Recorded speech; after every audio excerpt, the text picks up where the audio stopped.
The town of Brookhaven was small, its streets nearly empty after sunset, its lights few and far between.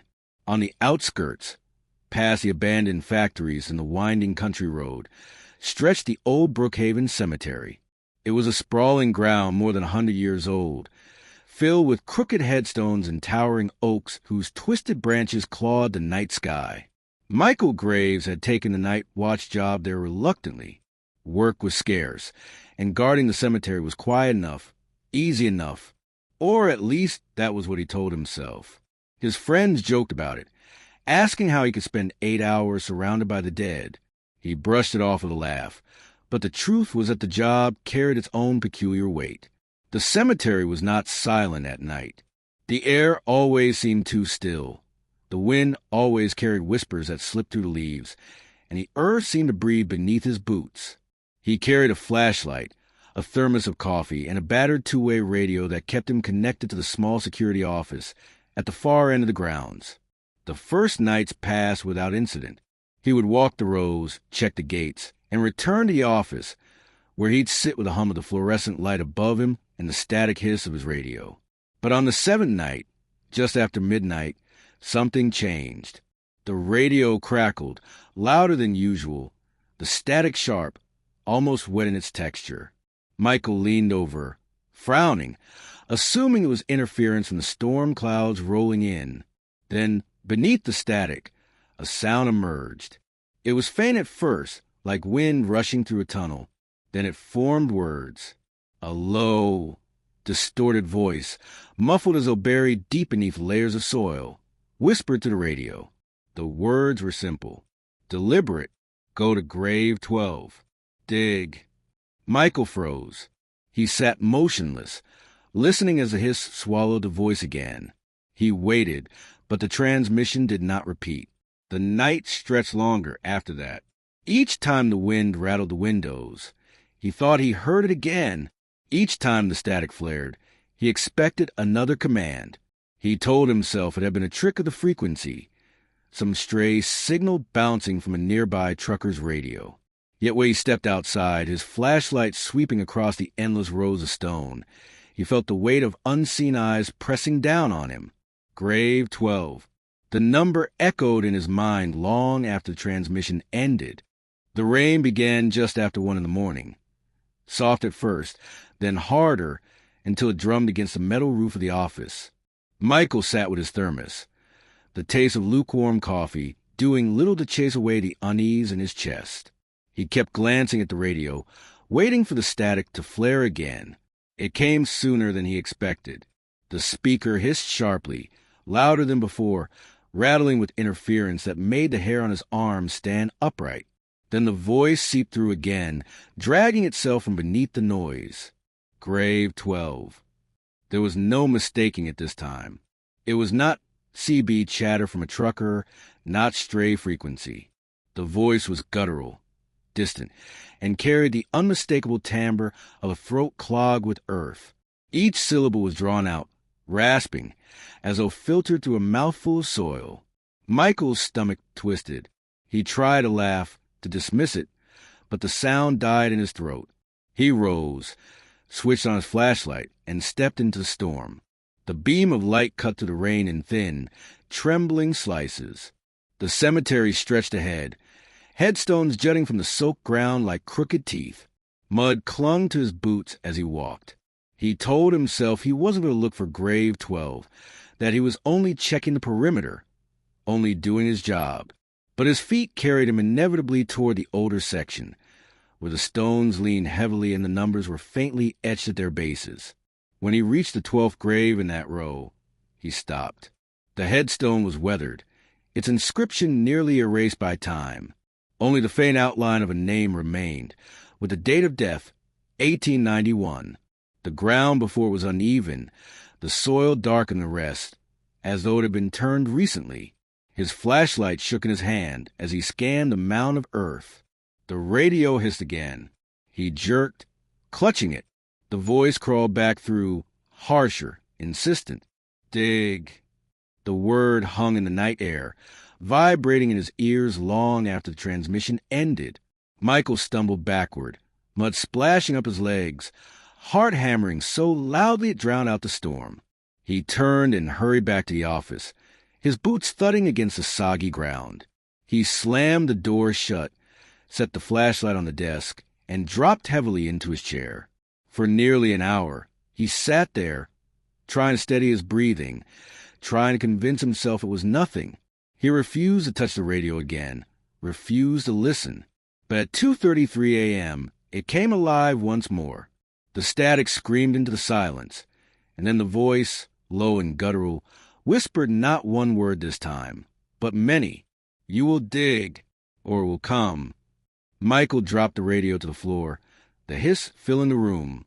Outside, the rain continued to fall, but underneath it, he thought he heard something else, something heavier than rain, something shifting in the earth. Michael barely slept the following day. When the sun finally rose, washing the cemetery in pale light, everything looked normal again. Rows of silent headstones, damp grass, the lingering fog of rain. But the memory of the voice gnawed at him. It hadn't been a dream. He had heard it clearly. That night, as the clock neared midnight, he felt his dread return. His radio sat on the desk, silent but heavy with threat. He tried to distract himself with routine, checking the fences, walking the perimeter, shining his flashlight over the tombstones as if the beam could push back his growing fear. But no matter where he walked, the path seemed to pull him back toward Grave 12. The air was different there, thicker, colder. The earth looked disturbed, though he hadn't touched it. Michael crouched down, his fingers brushing the damp soil. It was softer than it should have been, as if the rain had failed to compact it, as if something beneath had been pressing upward. And then he heard it, a muffled sound, faint at first, like distant thunder. But the more he listened, the more it sharpened into something else. A scrape, a thud, a rhythm, slow and deliberate, as though someone was clawing from the inside. He stumbled back, nearly dropping his flashlight. The beam swung wildly across the grave markers, catching twisted branches and carved names. His breath came short and ragged. The radio on his belt erupted into static. His body stiffened, his pulse pounding in his ears. And then the voice, lower than before, a guttural growl, spoke again, closer. Michael stood frozen, every instinct screaming at him to run, to leave the grounds, to never come back. But his legs betrayed him. They carried him forward toward the grave, as though drawn by invisible strings. The sounds beneath the soil grew louder, more insistent. He could hear scratching, fists beating against wood, the muffled groan of something or someone pushing upward through the earth. And then came the words, but not from the radio this time. From beneath his feet, a low, wet voice seeped through the ground, vibrating to the soil and into his bones. "Dig. Free me." Michael staggered backward, mud splattering up his legs. His flashlight flickered, dying to a weak glow. He forced himself to run, sprinting through the rain-soaked grass until the cemetery gate loomed ahead. Only once he slammed shut the office door. Behind him did he dare to breathe, but the sound did not stop. Even through the walls, even across the grounds, he swore he could still hear the muffled pounding, still feel the voice pressing through the earth, echoing in his skull. "Dig, or it will come." Michael could not shake the sound from his head. All through the night, even when the rain eased and silence fell over the cemetery, the echo of pounding beneath Grave 12 lingered in his mind. By morning, his hands were trembling so badly he could barely hold his keys. He told himself he would quit. The job wasn't worth it. Minimum wage could not pay for sleepless nights and voices crawling out of the dirt. Yet, when the sun went down again, he found himself back at the gates. The cemetery seemed hungrier now, its shadows deeper, its silence heavier. He paced the office, trying not to look at the radio. But just after 1 a.m. it crackled again. This time the voice was clearer, stronger, almost commanding. "The ground is weak. Come, free me." Michael pressed his hands over his ears, trying to block it out. But the pounding started again, dull thuds rising through the earth, rattling the very air. He couldn't tell if it was real or if his mind was unraveling, but when he grabbed the flashlight and stumbled outside, the night answered him. The soil around grave 12 bulged slightly, like something beneath was pushing upward. Each strike sent small rivulets of dirt sliding down the mound. The sound was undeniable, fists hammering from inside a coffin. Michael's throat tightened. The shovel leaned against the tool shed just a few yards away, its wooden handle slick with rain. He stared at it, heart racing. If he dug, he would be helping whatever was inside. If he didn't, then what? Would it claw its way out anyway? Would it come for him, furious at his refusal? The radio hissed violently, snapping him from his thoughts. The voice surged through with raw intensity, so loud it seemed to shake the device in his hand. You cannot leave. Dig, or it will come for you. Michael spun, scanning the darkness. For the first time, he noticed how the cemetery no longer seemed empty. Between the trees, between the leaning stones, shadows moved, slow, deliberate shapes shifting just beyond the reach of his flashlight. They were watching. Every instinct screamed at him to run, but his body felt rooted. His gaze kept returning to the shovel, as though it were the only choice left to him. He thought of the pounding coffin, the scraping beneath the soil. He thought of the voice promising something far worse if he refused. With shaking hands, Michael stepped forward, picked up the shovel, and stood over grave 12. The earth was soft, freshly turned, waiting. The first strike of metal into dirt rang out through the night. The shovel cut into the damp earth with a hollow sound, each strike tearing open the ground. Michael's breath came in sharp bursts as he worked, mud clinging to his clothes, his boots sinking deeper with every step forward. The night seemed to hold its breath around him. The rain had stopped, but the air remained heavy, thick with the smell of wet soil and something sharper, like rust or blood. The pounding beneath grew stronger. What had once been faint thuds was now relentless, hammering against the wooden coffin below. Each strike from within seemed to match his shovel's rhythm, as if the thing beneath was eager, urging him to dig faster. Michael's arms ached, his palms blistering, but he didn't stop. He couldn't. The voice pushed through the radio again, almost gleeful now, its tone carrying an unnatural hunger. Closer, almost free. His stomach turned at the sound, bile rising in his throat, but his body kept working. The soil grew looser, collapsing inward, until finally his shovel hit wood. The hollow echo reverberated through the night, sending chills down his spine. He dropped to his knees, clawing the last of the dirt with his bare hands until the coffin lid lay exposed beneath him. It was ancient. It was dark and swollen with moisture, but unmistakably intact. For a long moment, Michael just stared, his chest heaving, every instinct screaming to stop. But then, the coffin moved. A violent shudder rippled through it, shaking loose clumps of soil. A groan escaped from within, muffled but undeniably human. Michael scrambled backward, but the voice hissed through the radio, louder, commanding. Open it. His flashlight flickered wildly, shadows leaping across the grave. He thought of the shapes he had seen earlier among the tombstones. The Watchers. They were closer now, their outlines clearer, dozens of figures standing silently between the graves, their faces obscured, their eyes glinting faintly in the dark. Michael's hands trembled as he reached for the coffin. He pressed his fingers against the damp wood. Something pressed back from inside. The lid cracked. A splintering sound filled the night as the coffin groaned under the weight of whatever lay within. The smell hit him first. Rot, dampness, the suffocating stench of earth trapped with decaying flesh. The coffin lid began to lift from within. Just an inch, then another. Through the gap, Michael saw pale, withered fingers, caked in mud, reaching for the surface. The radio screamed. Not static this time, but chorus of voices, dozens overlapping, shrieking through the speaker as though the entire cemetery had come alive.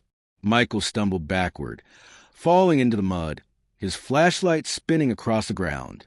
The pale hand pushed farther out, grasping for air, clawing toward freedom. And then the figures in the cemetery began to move. Slowly, methodically, they stepped closer, circling grave 12, their shapes growing sharper in the flickering light. Silent, patient, they watched the hand force its way out of the coffin. Michael tried to run, but his legs would not carry him. His body felt heavy, as though the earth itself had him in its grasp. All he could do was watch as the thing beneath the soil dragged itself closer to freedom. Almost free. The words weren't on the radio this time. They were in his head. The night seemed to stretch, every second bending into eternity as the coffin groaned and split. The hand pushed further, skeletal yet impossibly strong, dragging a shoulder, then the outline of a head into the open air. Mud and rock clung to its form, the stench spreading like a suffocating fog across the cemetery. Michael's breath came in shallow gasps. His mind screamed at him to run, but his body was paralyzed. He was forced to witness. The figures that had been watching from the shadows drew closer, forming a circle around the open grave. In the flickering beam of his discarded flashlight, Michael saw their faces for the first time. They weren't strangers. They were familiar, people he had buried over the years. The old woman whose family had wept bitterly at her grave. The young man in uniform laid to rest with full honors.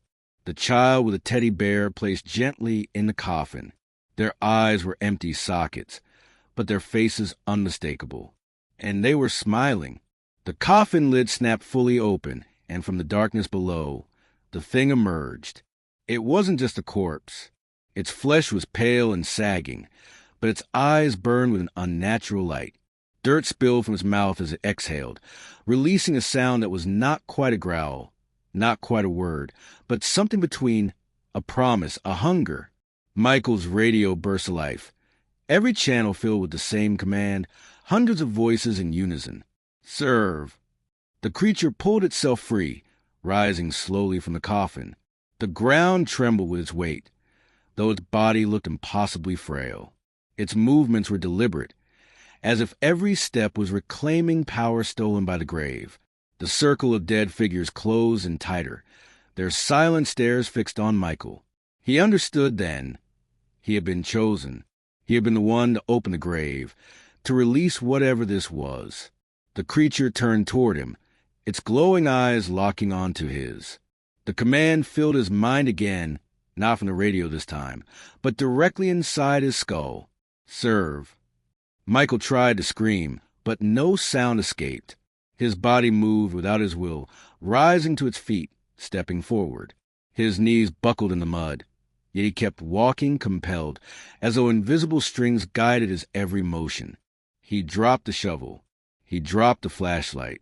And then he dropped to his knees before the creature. The cemetery fell silent, except for the rasp of its breath. The figures surrounding him swayed gently, like trees in a wind only they could feel.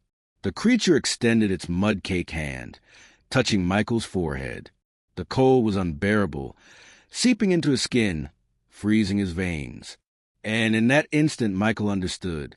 The voice had never wanted freedom. It had wanted a servant, a vessel, someone to spread the hunger beyond the graveyard walls. The last thing Michael saw before the world went dark was the circle of the dead bowing their heads in reverence. The thing from grave 12 had awakened, and it had chosen him.